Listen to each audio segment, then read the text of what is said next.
France 24 et Public Sénat présentent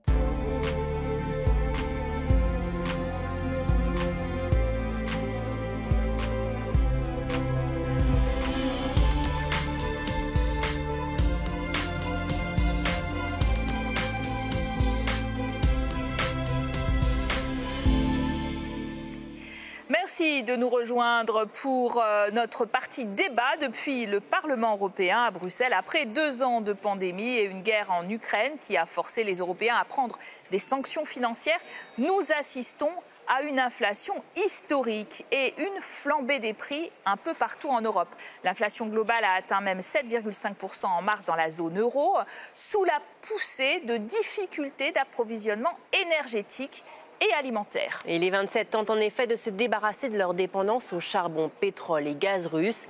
La guerre dans le grenier à blé de l'Europe menée par la Russie provoque des pénuries en blé et en maïs qui touchent les Européens les plus fragiles. Au sein de l'Union européenne, la part de la population vivant sous le seuil de pauvreté est en moyenne de 17%. Alors comment limiter la montée des inégalités et que peut faire l'Europe? Pour en débattre, nous recevons aujourd'hui 2 eurodéputés. Andrej Kovarik, bonjour, merci d'être en notre compagnie. Vous siégez au sein du groupe Renew ici dans l'hémicycle et vous nous venez de République tchèque. Et alors face à vous, à gauche toute de l'hémicycle du groupe La Gauche, une Française, Leïla Chaibi, bonjour. Bonjour. On souffre moins de l'inflation en France que nos voisins. Par exemple, l'Espagne, on est à plus de 10%. Chez nous, donc la flambée des prix est peut-être plus limitée parce qu'on est moins dépendant aux énergies et blé russes. Mais il y a quand même de quoi s'inquiéter. Oui, il y a de quoi s'inquiéter. Je crois que les ménages français ont tous été marqués il y a quelques semaines. Quand vous vous rappelez, le prix du carburant, le prix de l'essence a dépassé les 2 euros le litre en France comme partout d'ailleurs en Europe. On sort d'une campagne présidentielle en France où le thème du pouvoir d'achat était un thème important. Et notamment avec certains qui proposent, et c'est une proposition qu'a portée notamment mon groupe politique, le blocage des prix, la question du blocage des prix. Donc oui, effectivement, en France, on souffre peut-être un peu moins, mais ce qu'on constate, c'est que partout en Europe, dans toute l'Union européenne, eh bien, il y avait déjà avant la guerre en Ukraine, une augmentation des inégalités, une baisse du pouvoir d'achat, une baisse du niveau de vie, où partout les Européens ont souffert des conséquences sociales de la crise sanitaire, le Covid. Par-dessus tout ça, donc c'est rajouté la guerre en Ukraine avec le fait qu'il y ait la dépendance, comme vous l'avez dit en introduction, que c'est 30% du blé qui est fourni par l'Ukraine et la Russie partout dans le monde, 30% du blé mondial. Donc effectivement, ça a un impact tout ça. Et c'est à ce genre de choses qu'on s'attelle ici au Parlement européen pour essayer de limiter les impacts sociaux désastreux. Alors ce qui est assez étonnant, c'est que dans votre pays, la République tchèque, ces prix flambent au-dessus de 10%, à 12% quasiment. En France, c'est plutôt autour de 5%. Pourquoi d'abord? Comment vous le vivez? Puis l'idée d'un plafonnement des prix, est-ce que ça vous paraît intéressant? C'est vrai, les prix vraiment flambent ces derniers mois. On est aux alentours de 12% pour le mois de mars. Et on compte voir les prix augmenter encore plus au courant de cette année. Cette inflation a commencé déjà l'été passé. Je pense qu'il y a beaucoup des impacts négatifs par rapport à la crise sanitaire, à la pandémie. On a vu en fait l'inflation qui était liée à la reprise de l'activité économique, mais en même temps on a vu qu'il n'y avait pas en fait suffisamment des produits, des matières premières, etc. Et déjà ça commençait. La guerre en Ukraine a fortement accéléré cette inflation. Je pense que c'est tout à fait évident. Chez nous, il y a une partie de l'inflation qui est importée, l'autre partie qui est liée aux spécificités de l'économie tchèque. Il y a une bonne partie de l'inflation qui est due à l'augmentation de prix de l'immobilier. Pas seulement de prix pour acheter l'immobilier, mais aussi de la location. Et c'est un problème qui, dans le futur, si on continue, peut être très très grave. Leïla Chabi, que peut faire l'Europe, l'Union européenne face à cette inflation et pour le pouvoir d'achat? Est-ce qu'il faut un interventionnisme plus poussé au niveau national ou coordonné à l'échelle des 27? Ce que je trouve intéressant, moi, je suis arrivée au Parlement européen en 2019 et donc là, c'est la deuxième crise, on va dire, après donc la crise du Covid à laquelle on est confronté avec la guerre. Et c'est intéressant de voir de quelle manière certaines choses qui paraissaient comme des dogmes, eh bien en fait, tout d'un coup, sont levées. Il y a un certain nombre de dogmes, par exemple, vous avez la règle, quand vous êtes un État membre de l'Union européenne, vous ne pouvez pas dépasser les 3% de déficit dans ce que vous investissez chaque année, par exemple, pour construire du logement public. Eh bien ça, c'est des dogmes qui sont tombés. Et c'est une bonne chose? C'est une bonne chose, je pense. Et le blocage des prix, même chose. Vous parliez de blocage des prix il y a 5 ans au sein de l'Union européenne, vous partiez pour des bolcheviks, c'était pas possible. Et là, quand vous regardez les conclusions du dernier Conseil européen, eh bien ça figure dans les propositions qui sont mises sur la table. Pareil donc sur le logement, vous parliez de la crise du logement, c'est quelque chose qu'on subit donc également nous en Europe. Il faut savoir que le taux d'effort, donc c'est-à-dire la part du revenu qui est mise dans le loyer, 40% pour 25% des Européens, un quart des Européens, elle est de plus de 40%. Ça veut dire que vous avez un Européen sur 4 qui met plus de 40% de son revenu dans le loyer. On a travaillé ici au Parlement en commission emploi affaires sociales sur un rapport sur le logement abordable et nous proposons de tout mettre en œuvre pour que le taux d'effort ne dépasse pas 25%. Et quand je vous parlais des dogmes... Comment on fait ? Alors justement, quand je vous parlais de certains dogmes qui peuvent tomber, pendant des années, la Commission européenne a sanctionné les États qui investissaient trop dans le logement public, social, comme les Pays-Bas par exemple en 2011, comme une amende assez dingue, parce qu'on considérait que ça faisait concurrence au parc privé. Et donc, vous savez, dans les fameux dogmes sur lesquels moi je suis très critique, l'Union européenne à la base n'est pas construite. Vous êtes d'accord avec ça, avec l'idée que finalement il faut combattre par blocage des prix, par nationalisation, c'est État par État, c'est comme ça qu'on va y arriver à combattre cette inflation? Oui. Je pense que d'une manière temporaire, pour faire face à cette inflation, on peut appliquer les mesures qui sont en dehors des dogmes traditionnels, mais je ne pense pas que ça devrait devenir une nouvelle norme fixée selon laquelle on va continuer dans le futur. Je ne pense pas que c'est cette voie à suivre. Oui, mais Andrej Kovaric, pardon, parce que selon Eurostat, 7% des Européens ont régulièrement faim. Ça, c'est un constat qui fait froid dans le dos et qui risque de s'aggraver dans les mois qui viennent. Du coup, peut-être que là, c'est justifié et nécessaire. Mais là, on parle peut-être plutôt de l'efficacité des systèmes sociaux dans les États membres. Il faut aussi voir qu'il y a des compétences qui ne sont pas tout à fait dévoluées au niveau européen. Donc là, je pense que c'est vraiment une statistique qui est très, très dure par rapport à l'état de l'économie européenne. Mais en même temps, je ne pense pas qu'en appliquant les règles extraordinaires, on va trouver les solutions, toutes les solutions aux problèmes économiques dont on souffre en Europe. Donc là, je pense qu'il faut vraiment voir ces deux voies, une action temporaire bien orientée pour résoudre les problèmes de l'inflation et des crises énergétiques, et de l'autre côté, des solutions plutôt long terme. Alors, vous avez entendu distinguer le court terme et le long terme. Votre parti de gauche radicale, et puis d'ailleurs, c'est vrai aussi du parti d'extrême droite en France lors de la dernière présidentielle, a beaucoup insisté sur cette question du pouvoir d'achat.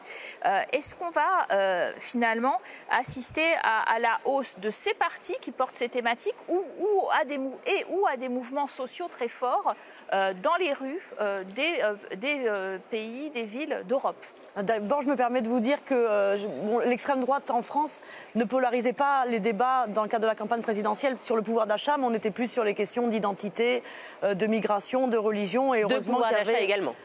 Oui, mais disons que c'est pas eux qui l'ont. Ils ont été forcés parce qu'on a été un certain nombre à poser ces débats, à expliquer que c'était ça les sujets de préoccupation principale des Français. Mais bon, heureusement qu'on était là. Moi, je crois qu'au contraire, c'est une question de survie de l'Europe sur du long terme, en fait. Parce que pendant des années, des décennies, on a cru que, de façon naturelle, si on construisait les règles de la concurrence libre et non faussée, si on permettait de lever les entraves au marché, eh ben naturellement, le bien-être social, il allait tomber du ciel. On s'est aperçu déjà que, non, ce n'était pas naturel. Et puis qu'en plus, que ces règles-là intrinsèques à l'Union européenne, donc les règles du marché, ça pouvait même nuire au bien-être social. Et vous avez eu le sommet de Porto l'année dernière, en mai 2021, qui donc était axé sur le social. Les chefs d'État européens qui se réunissent, qui disent tout d'un coup, on a eu la crise du Covid, ses conséquences sociales dramatiques. Maintenant, nos décisions ne doivent plus être prises à l'aune du marché, mais les politiques publiques européennes doivent être prises à l'aune du social. On a eu un débat sur le salaire minimum européen également. Je crois que tout d'un coup, il y a une prise de conscience que si on veut que l'Union européenne survive, eh bien, il faut mettre au cœur de ces politiques la justice sociale, les questions de pouvoir d'achat, de bien-être. Le salaire minimum européen, est-ce que ça c'est une solution aussi pour lutter contre une grande précarité? Est-ce que déjà ça va voir le jour et assez rapidement?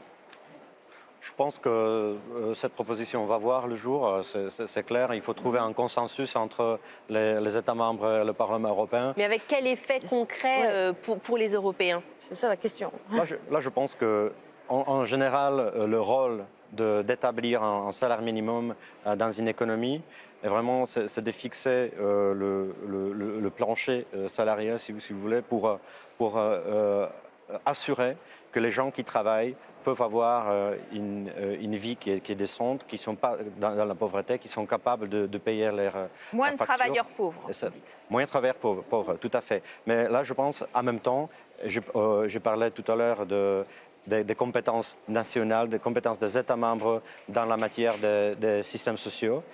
Et là, je pense qu'on est vraiment sur cette division entre tout ce qu'on peut décider au niveau européen et tout ce qu'on peut décider au niveau des États membres. Et là, je pense, par exemple, le niveau de salaire minimal, ça doit être fixé au niveau national, parce que là, je peux vous dire, par exemple, si on regarde le niveau de salaire, mais aussi le niveau de prix en France ou en République tchèque, on est confronté à des réalités tout à fait différentes. Si on se met d'accord sur le principe, comment le faire, finalement, le niveau de tarif, ça va changer en bien? Vous êtes pro salaire minimum européen? C'est toute la question. C'est que, est-ce qu'il s'agit juste d'un effet d'affichage de dire on a fait un salaire minimum européen, mais qui ne permet pas, comme vous le disiez, de répondre à cet objectif-là, qui est que faire en sorte que, à chaque fois qu'on travaille, eh bien, on ait les moyens de vivre dignement. Le deuxième objectif, c'est qu'on permette l'harmonisation sociale en Europe et on arrête le dumping social où, en gros, vous avez une libre circulation des travailleurs dans l'Union européenne. Mais comme les salaires sont beaucoup plus bas d'un côté de l'Europe que de l'autre, eh bien, vous avez des entreprises qui mettent en concurrence certains n'ont pas du tout de salaire minimum. Oui, alors, dans le pays. Certains n'ont pas de salaire minimum et comme vous le disiez, il y a des niveaux de vie différents. C'est pour ça que jamais personne n'a parlé de faire un chiffre. Par exemple, 1 000 € partout en Europe. On sait bien que ce n'est pas la même chose, 1 000 € à l'est de l'Europe, au Portugal ou en France. L'idée, c'est d'avoir un salaire minimum qui change la vie des gens et qui permette de vivre dignement, donc un seuil par rapport au salaire médian. Notre proposition, c'était que le salaire minimum devait être à hauteur de 75% du salaire médian. Et qu'en complément de cette proposition, il donne accès à un panier de biens et de services. Parce que bon, là, on n'a pas le temps de rentrer dans les détails, mais des pays où tous les salaires sont bas, le salaire médian, il va être mécaniquement bas, et donc 75%, ce sera bas aussi. Et malheureusement, moi, je regrette que les discussions là, qui sont toujours en cours, il y a les trilogues en cours, donc entre le Parlement et le Conseil, qu'on est sur quelque chose qui n'est pas à la hauteur des enjeux, qui est largement en deçà des enjeux. On est sur un effet d'affichage où on a un salaire minimum où il n'y a pas de seuil de décence, donc vous pouvez avoir un salaire minimum à 10 €, 20 €, c'est juste sur une question de principe. Donc malheureusement, là encore, il y a une prise de conscience qui a besoin d'harmonisation sociale, mais les actions, les réponses ne sont pas à la hauteur des enjeux. Est-ce que finalement, la solution la plus efficace, comme ce fut le cas pour la crise sanitaire, pour lutter contre cette vague de précarité qui s'abat sur le monde et en particulier aussi sur l'Union européenne, ce n'est pas un autre grand plan de relance sociale, spéciale crise ukrainienne, avec à nouveau un emprunt en commun sur les marchés? Est-ce que vous le souhaitez? Je pense que c'est une option, c'est une des possibilités, mais en même temps, on est toujours sous le régime de plan de relance actuel. qui était établi pour combattre les impacts et les conséquences négatives de la crise sanitaire, mais qui n'était pas toujours, dans les cas de tous les pays membres, qui n'étaient pas utilisés. On a toujours des fonds qui sont libres. Donc là, je pense qu'on peut essayer de voir si on peut reprogrammer, par exemple, les fonds dans le plan de relance actuel, mais aussi les fonds qu'on a dans les autres instruments financiers, dans les fonds structurels, les fonds régionaux, etc., pour vraiment les orienter vers ce problème actuel. Mais en même temps, on peut en discuter si on a besoin de renouveler cette idée et de relancer un nouveau plan crise Ukraine ou crise énergétique. Laïla Chabi, on a les moyens de notre politique, on est un continent riche et si on veut appliquer des sanctions à la Russie pour ce qu'elle fait, la guerre en Ukraine, on a les moyens de le faire et on doit continuer. Alors, même s'il y a de la casse sociale derrière. Je crois qu'on a les moyens de le faire, oui. Et avant de parler d'un plan de relance, il y a quelque chose là qui est mis sur la table et sur lequel on travaille, c'est le Fonds social pour le climat.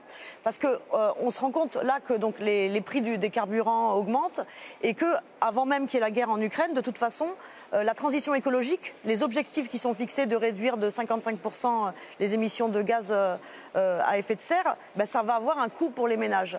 Et là, donc, on est en train de travailler clairement sur quelque chose qui doit permettre de compenser l'augmentation des prix de l'énergie pour les ménages qui n'ont pas d'autre choix que d'utiliser de leur voiture et donc de mettre de l'essence dans la voiture, de permettre des investissements pour qu'il y ait des transports en commun partout. Et ce que je veux dire, c'est que donc il y a les moyens. Donc la question, c'est comment financer. Bien sûr, il y a les contributions des États, mais je crois qu'il faut vraiment continuer de creuser la question des ressources propres de l'Union européenne. Et notamment, par exemple, pendant la crise du Covid, il y a un certain nombre d'entreprises qui ont fait des profits de façon exceptionnelle. On pourrait les mettre à contribution pour financer justement les conséquences de la crise. On pourrait aussi mettre en place donc, quelque chose qui est en chantier depuis plusieurs années, c'est la taxe sur les transactions financières, qui permettrait de financer tout ça, toutes ces mesures sociales pour faire face aux conséquences des sanctions de la guerre en Ukraine et aussi au coût de la transition écologique. Merci à tous les deux d'avoir très bien illustré ce débat. Merci à vous de nous avoir suivis, bien sûr. Vous restez sur nos antennes pour la suite des programmes.